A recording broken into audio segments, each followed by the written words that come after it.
तो स्टूडेंट्स जो नेक्स्ट काम हमारा है ओपन सेट की डेफिनेशन करेंगे अभी। ओपन सेट उस सेट को बोलते हैं जिस सेट का इंटीरियर उसके खुद के बराबर आए, या in short you can say that जो सेट अपने सभी पॉइंट्स की नेबरहुड बन जाए। अपने सभी पॉइंट्स की नेबरहुड बन जाए इसका मतलब क्या है? जैसे एग्जांपल के तौर पे हमने देखा कोई ओपन इंटरवल है, वो अपने हर पॉइंट की नेबरहुड बन जाता है। कैसे बन जाता है? आप कोई भी ओपन इंटरवल लो, उसके बीच में कोई भी पॉइंट आप लोगे, कोई भी पॉइंट लोगे तो आप उसके ऊपर एक छोटा सा सर्कल ही बना लो, चाहे अगर बन जाता है तो उस पॉइंट की नेबरहुड ये ओपन इंटरवल बनेगा। अब क्योंकि ए बी के बीच में कोई भी पॉइंट लेंगे, हम बीच के पॉइंट ही लेते हैं ओपन इंटरवल में, तो कोई भी पॉइंट में बिल्कुल बेशक बाउंड्री के बिल्कुल क्लोज ले लूँ तो कुछ डिस्टेंस तब भी रहेगा बाउंड्री से। वो जो डिस्टेंस रहेगा उसका हाफ करके आप सर्कल बना सकते हो। अब यहाँ सर्कल कैसे बनते हैं बच्चों? मान लो यहाँ एम है, सर्कल बनते हैं M minus R, M plus R. तो इसका मतलब मैं डिस्टेंस आर पॉजिटिव चूज़ करके कितना भी छोटा कर सकता हूँ। तो बच्चों क्या होता है, जब आप कोई ओपन इंटरवल लेते हो तो बिल्कुल जड़ से पॉइंट लेने पर भी आप आधा डिस्टेंस बाउंड्री से करके उस पॉइंट की नेबरहुड, मान लो यहाँ पी है, पी की नेबरहुड इसको बना पाओगे। मान लो मैं ए और पी का डिस्टेंस ले लेता हूँ, मान लो जो भी आएगा। अब मुझे पता है ए पी जो है वो ए बी के बीच में से है, तो कुछ ना कुछ डिस्टेंस तो आएगा। ऐसा तो हो नहीं सकता कि बाउंड्री पॉइंट ही ले लिया हो मैंने, बाउंड्री तो अलाउड ही नहीं था लेना। तो मैं जो भी डिस्टेंस आएगा उसको आर नाम देके r/2 रेडियस का सफ़ियर बना दूंगा। यानी मैंने क्या किया, ये डिस्टेंस मेज़र किया, ये सारा बाउंड्री से लेके पी तक का, और इसका हाफ करके मैंने एक सफ़ियर बना दिया। अब जो सफ़ियर बनेगा वो अंदर बनेगा। जैसे ही सफ़ियर बन जाएगा मैं बोलूँगा पी तो इंटीरियर पॉइंट हुआ, पी की नेबरहुड हुआ ए बी, यानी ए बी अपने हर पॉइंट की नेबरहुड बच्चों बन जाता है। इसलिए ए बी एक ओपन सेट है। जो अपने हर पॉइंट की नेबरहुड बनता है उसको ओपन सेट बोलते हैं। एक बार बुक में देख लेते हैं क्या लिखा हुआ है। A is open if A is neighbourhood of each of its points, या every point of A is interior point of A. एक ही बात है, इंटीरियर पॉइंट होना और ए का नेबरहुड बनना एक ही बात है बच्चों। तो अगर ए अपने हर पॉइंट की नेबरहुड बनेगा तो ए ओपन कहलाएगा। एग्जाम्पल के तौर पे इसने लिया हुआ है ओपन इंटरवल ए बी। मैं सेट ऑफ रियल नंबर भी ले सकता हूँ, क्योंकि सेट ऑफ रियल नंबर जब लिया जाएगा तो कोई भी रियल नंबर जब हो लिया जाएगा, कोई भी सफ़ियर उसके ऊपर बनाया जाएगा तो वो आर से बाहर नहीं जा सकता। क्यों नहीं जा सकता? क्योंकि वो क्या है, वो है X minus R, X plus R, यानी रियल लाइन का एक टुकड़ा, और रियल लाइन का ही टुकड़ा है तो रियल लाइन में तो होगा ही, इसलिए हर सफ़ियर आर में कंटेन होगा। नेक्स्ट है एग्जाम्पल नंबर 7, जिसमें बोला गया है कि ओपन इंटरवल ओपन सेट होगा, प्रूव करें। तो मैंने क्या किया बच्चों, मैंने एक्स लिया ए बी से, एक्स लिया ए बी से तो एक्स कहीं ना कहीं तो होगा ही। मान लो एक्स यहाँ है, तो बच्चों मैं क्या करूँगा, मैं x माइनस ए निकाल लूँगा और b माइनस एक्स निकाल लूँगा, और इन दोनों का मिनिमम छांट लूँगा। जैसे ये वाला डिस्टेंस और ये वाला डिस्टेंस जो भी छोटा होगा वो छांट लूँगा मिनिमम, उसका नाम मैं रख दूँगा r। यानी मिनिमम यहाँ ये है इस केस में, तो इसका नाम मैंने रख दिया r, और उसका हाफ करके एक सफ़ियर ड्रॉ करूँगा। अब जब मैं ये डिस्टेंस मेज़र करूँगा इसका हाफ यहाँ कहीं आएगा। मैं जब सफ़ियर ड्रॉ करूँगा तो वो कहाँ तक जाएगा बच्चों? Maximum x minus R by two, X plus R by to.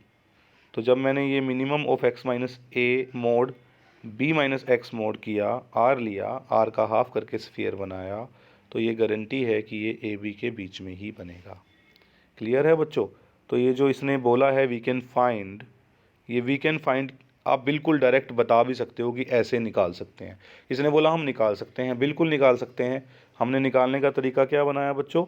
हमने x माइनस ए किया, distance of x and A, b minus x किया, distance of b and x, उनका मिनिमम चूज़ किया r। अब मुझे ये पता है x अगर बीच में से है तो ये भी पॉजिटिव आएगा डिस्टेंस, ये भी पॉजिटिव आएगा डिस्टेंस, दोनों पॉजिटिव है, दोनों का मिनिमम भी पॉजिटिव आएगा, यानी r एक पॉजिटिव नंबर है, उसका हाफ भी पॉजिटिव होगा। तो बच्चों इस तरह से आप इसको ट्राई कर सकते हो। जैसे स्फीयर मिल जाएगा आप बोलोगे हर x की नेबरहुड बन रहा है, हर x की नेबरहुड बन रहा है तो आप बोलोगे ओपन सेट है, यानी अपने हर पॉइंट की नेबरहुड बन रहा है। नेक्स्ट है बच्चों 8th एग्जाम्पल, जिसमें डिस्क्रीट के लिए बोला गया है कि इसका हर सबसेट ओपन होता है। बिल्कुल होता है बच्चों, हमने अभी जो लास्ट एग्जाम्पल किया है उसमें हमने देखा कि डिस्क्रीट में अपने कोई भी आप सेट लेते हो ए, एक्स को कंटेन करने वाला, स्मॉल एक्स को कंटेन करने वाला, तो वो नेबरहुड बन जाता है स्मॉल एक्स की, यानी ए अपने हर पॉइंट की नेबरहुड बन जाता है। इसका बड़ा सिंपल सा प्रूफ भी है कि अगर आप चाहो तो आप हाफ रेडियस लेके कोई भी स्फीयर ड्रॉ करोगे, वो आएगा सिंगलटन, और जैसे ही वो सिंगलटन आएगा, एक्स तो पहले से ए में है तो उसका सिंगलटन भी ए में जाएगा।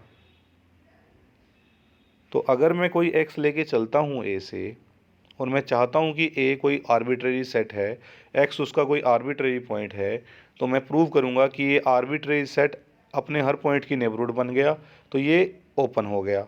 अब आर्बिट्रेरी सेट अगर ओपन हो गया तो इसका मतलब सारे सेट ओपन होते हैं, एवरी सबसेट ओपन। तो यही प्रूव करना है। मैंने एक्स ए से लिया बच्चों, जब एक्स ए से लिया मुझे पता था एस 1/2 ए क्या, एक्स क्या आएगा, सिंगलटन एक्स आएगा, जो कि ए में होगा ही, क्योंकि एक्स ए से लिया गया है। यहाँ से आप कह सकते हो ए इज़ नेबरहुड ऑफ एक्स। अगर ये एक्स की नेबरहुड बन रहा है तो अपने हर पॉइंट की बनेगा, क्योंकि मैंने एक्स तो आर्बिट्रेरी पॉइंट लिया था, तो ए हो जाएगा ओपन।